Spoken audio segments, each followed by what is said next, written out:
외로움을 싫어하는 인간은 누군가와 애정을 나누기를 원합니다. 요즘 1인 가구가 증가했다고 하지만 여전히 다양한 사람들을 만나고 반려동물을 길러 교감을 나누곤 합니다. 하지만 1년 넘게 지속 중인 코로나19 상황 속 사람들과 자주 접하기도 어렵고 반려동물을 기르자니 잘 키울 자신이 없어 주저하는 이들이 많습니다. 이러한 모든 분께 혹시 반려식물은 어떠신가요? 반려식물이라니 뭔가 어색함을 느낄 수도 있을 것 같아요. 반려식물이란 반려동물을 뜻하는 펫에 식물을 뜻하는 플랜트를 합한 단어로 최근 다양한 이유로 식물을 기르는 사람이 늘어나자 나타난 식물을 가꾸고 기르며 교감하는 것을 뜻하는 신조어라고 해요.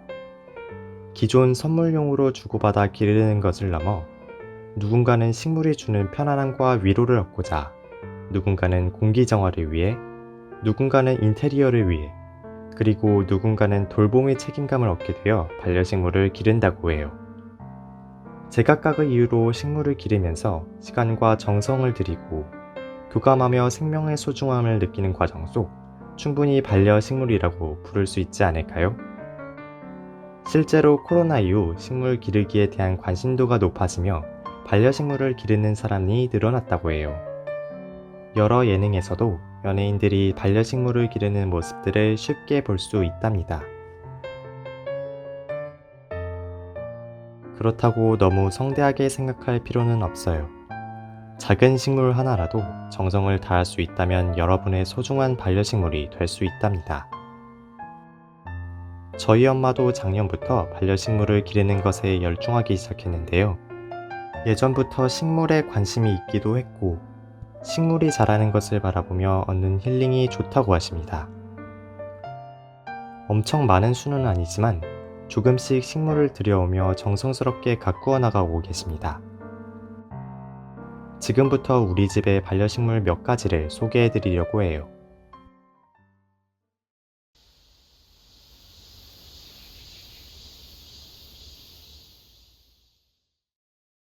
첫 번째는 율마입니다. 엄마가 가장 좋아하는 식물이기도 한 율마는 사시사철 푸르른 모습을 볼 수 있어요. 만져주면 상큼한 레몬 향을 내뿜기도 한답니다. 그 향 때문에 벌레들이 다가오지 않는다고 해요. 그렇지만 상당한 노력과 애정이 필요하답니다. 항상 물이 마르지 않도록 해야 하고 특히 햇빛을 좋아해 겨울에도 발코니에 놓아 계속 햇빛을 비춰줘야 한답니다. 다행히 추위에는 강하다고 해요.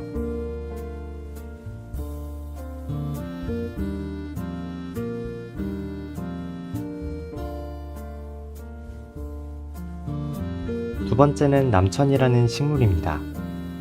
정원수로 많이 심어 밖에서도 많이 볼 수 있는 남천은 사계절의 변화를 볼 수 있는 식물이랍니다. 지금은 푸른색이지만 가을에는 잎이 붉게 물듭니다.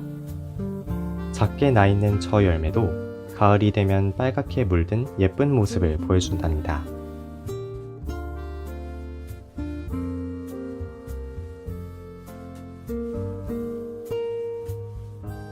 거대한 잎을 자랑하는 이 아이는 몬스테라라고 해요. 키우기 어렵지 않고 자라나는 모습을 확연히 볼 수 있는 식물을 찾는 분들께 추천해드립니다. 가장 큰 저 연두색의 잎이 최근에 난 잎이랍니다. 보시면 원형의 잎과 찢어진 잎 두 형태를 보실 수 있어요. 처음에는 원형의 잎이 많았는데 계속 자라나면서 찢어진 잎이 나오고 있답니다. 잎이 새롭게 날 때 그 크기가 너무 크다 보니 아래에 있는 잎까지 햇빛이 닿을 수 있도록 찢어진 잎이 나오는 것이 아닌가 하는 속설이 있다고 해요.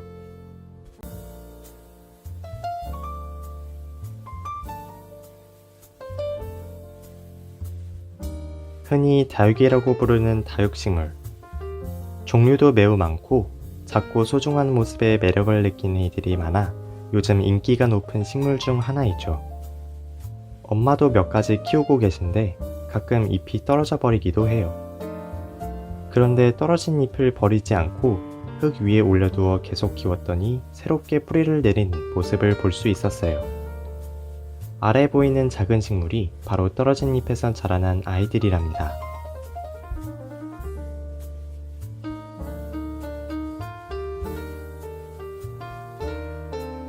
마지막으로 행운목을 소개해 드리려고 해요. 행운목은 예전부터 엄마가 오래 키웠던 식물이에요. 안타깝게도 겨울에 이사할 때 냉해를 입어 시들었답니다. 이후 토막 수경 재배로 다시 키우기 시작했는데요. 처음에는 뿌리를 볼 수 없었는데 시간이 흐르며 뿌리를 내리게 됐어요. 지금은 화분에 옮겨 심어 키우고 있답니다. 이렇게 우리 집의 반려식물 몇 가지를 소개해 드렸어요. 누구나 키울 수 있다는 점이 반려식물 기르기의 장점이지만 만만히 볼 수만은 없습니다. 식물마다 난이도 차이도 있고 꾸준한 관리가 필수적이거든요. 영문도 모른 채 금세 시들어버리기도 한답니다. 무엇보다 소중한 생명을 함부로 다뤄서는 안 되겠죠? 반려식물이라는 이름처럼 항상 함께하고 노력과 정성을 다해야 합니다. 그렇지만 소중히 식물들을 키워나가다 보면 저희 석류나무처럼 죽은 줄 알았던 식물들도 겨울이 지나 새롭게 잎을 피워내 예상치 못한 기쁨을 주기도 한답니다. 여러분도 반려식물과 함께 초록빛 사랑을 나누시길 바라요.